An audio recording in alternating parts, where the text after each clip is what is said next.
Have you ever tasted food so good that it didn't just satisfy your hunger, but stayed in your mind long after you were done eating? The kind of food that makes you pause after the first bite, look down at your plate and wonder how something so simple could feel so powerful. Now imagine that same feeling growing stronger every day until it's no longer just a craving, but something you can't control, something that begins to pull you away from your normal life, your routines, even the people you love. Because that is exactly what happened in a quiet neighborhood where nothing unusual had ever really occurred. Until a woman arrived and everything began to change in ways no one could have predicted. No one knew her name at first. She didn't make any grand entrance, didn't announce herself, didn't try to attract attention. She simply appeared one morning at the edge of the street, set up a small wooden stall, arranged 3 blackened pots over a charcoal fire, and began to cook. The smoke rose slowly into the air, carrying with it a smell that was different. Not necessarily stronger than other street food, not overwhelmingly spicy or rich, but something about it lingered. People passing by slowed down without realizing it. Some turned their heads slightly, others stopped completely, drawn by something they couldn't quite explain. The first day, only a handful of people bought from her. It was normal. Nobody expects a new food seller to become popular overnight. A few curious passers-by, a couple of workers on their way home, maybe 1 or 2 regular street food lovers. They ate, nodded politely, and went on their way. But by the second day, something subtle had already begun to shift.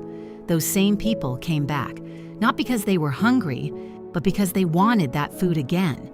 They talked about it casually at first, mentioning it to friends, coworkers, neighbors. There's this woman down the street. Her food is surprisingly good. It didn't sound like anything serious, just another recommendation in a city full of food. But then the tone began to change. By the third day, people weren't just recommending her food, they were insisting on it. You have to try it. I've never tasted anything like it. I don't know what she puts in it, but it's different. And that word, different, kept coming up again and again, as if it was the only way anyone could describe what they were experiencing. Because the truth was, they couldn't explain it. It wasn't just delicious. It wasn't just well-seasoned. It was something deeper, something that seemed to reach past taste and into something more. Something almost emotional. Within a week, the small stall that had once gone unnoticed became the busiest spot on the street. People started arriving earlier, forming lines before the food was even ready.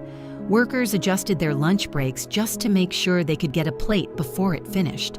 Students began skipping meals at home, saving their money for her food instead. And slowly, almost without anyone noticing when it began, a pattern started to form that made some people uncomfortable. Married men began showing up. At first, it didn't seem unusual. Everyone eats outside sometimes. But then it became frequent, then daily, then excessive. Men who used to eat at home every evening began coming back late, claiming they had already eaten. Wives noticed small changes first, a refusal to touch food that had once been their favorite, a distracted look during meals, short answers to simple questions. And then came the arguments. "Why are you not eating my food anymore?" one woman asked her husband, trying to keep her voice calm. "I told you I already ate outside." "Again? You've been saying that every day." "It's just food. Why are you making it a problem?" But it was becoming a problem. Because it wasn't just one household, it was many. And the more people paid attention, the more they realized how widespread it had become. Men who prided themselves on discipline, now standing in long lines, waiting impatiently. Men who rarely spent money carelessly, now eating multiple plates in one sitting. Some even began washing their own plates at the stall, just to avoid waiting for someone else to clear it. It didn't make sense. One evening, a woman named Kioma decided she needed to understand what was really happening. Her husband had changed in ways she couldn't ignore anymore. He had always loved her cooking, praised it, even boasted about it to friends. But now, he barely touched it. That night, when he said he was stepping out briefly, she followed him, quietly, carefully, keeping her distance. What she saw when he reached the stall made her stop in her tracks. Her husband, a man who carried himself with dignity, who valued his image, who would never be caught behaving carelessly in public, was sitting on a low wooden bench, eating with a kind of intensity she had never seen before. He wasn't just eating, he was completely absorbed, focused, as if nothing else in the world existed.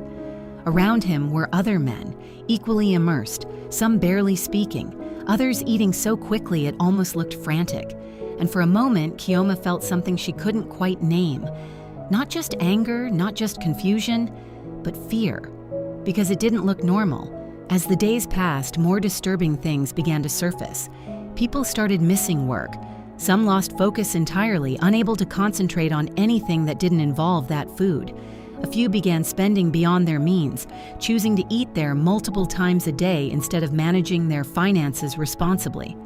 One man reportedly sold his phone just to keep up with his new habit. At first, people laughed about it, but the laughter didn't last long, because it was starting to look like something else entirely. A young man named Tundi decided to test something. He had noticed how strong the pull of the food seemed to be, how people behaved when they ate it, and he wanted to see if it was just hype, or something deeper. So instead of eating at the stall like everyone else, he bought a plate and took it home. He told himself he would wait, maybe eat it later, maybe share it. Just observe. But the moment he got home and opened the container, something changed. The smell hit him first. It was familiar, but stronger than before. Not in a way that felt overwhelming, but in a way that felt persuasive. His chest tightened slightly. His fingers twitched. He told himself to calm down, to just sit, to take his time. But within seconds, that resolve began to crumble. His breathing grew faster, his mind became restless, and before he even realized what he was doing, he was eating. Fast. Too fast. As if something inside him was urging him not to stop. When he finished, he sat back, confused, because instead of feeling satisfied, he felt like he needed more. That was the moment he knew something wasn't right. Not long after, an older woman in the neighborhood began speaking up. At first, people dismissed her. Every community has someone who sees danger in everything. But she was persistent, calm, but firm. "This is not ordinary food," she said. Some laughed, others ignored her, but a few listened. "I have seen something like this before," she continued. "A long time ago, different place, same pattern." And suddenly, people became quiet, because even those who didn't believe her couldn't deny what they were seeing. A group of women, including Kioma, decided they couldn't just sit and watch things unfold anymore. They needed answers, real answers. So one night, after the stall had closed and the street had gone quiet, they followed the woman. At first, everything seemed normal. She packed her things slowly, cleaned her area, and began to walk. But instead of heading toward any residential area, she took a different path, a path that led away from the main road into a darker, quieter part of the area, the kind of place people avoided at night.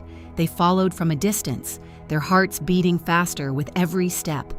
And then, she stopped. What happened next was something none of them would ever forget.